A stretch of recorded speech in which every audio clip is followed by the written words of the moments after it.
Hi, it's Brad Lineberger here with this month's edition of Money Minute. And this month we're going to be talking about inflation. Inflation is the process by which everything you buy and do gets more expensive over time.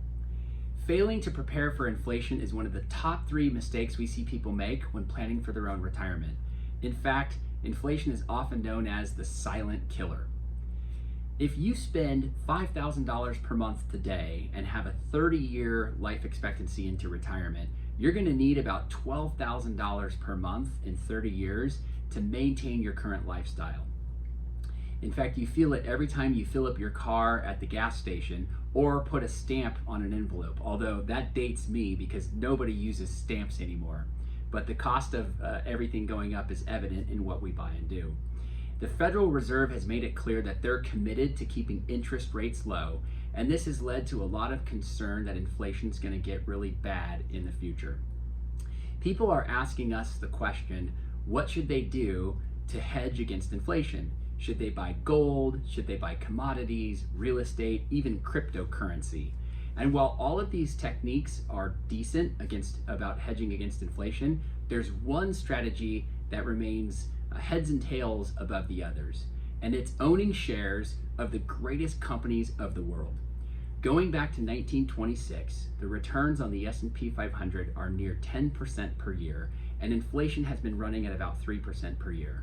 So owning shares of the greatest companies in the world has more than doubled the rate of inflation. In fact, the dividend growth rate alone of the S&P 500 is nearly 5.8%, almost double the rate of inflation.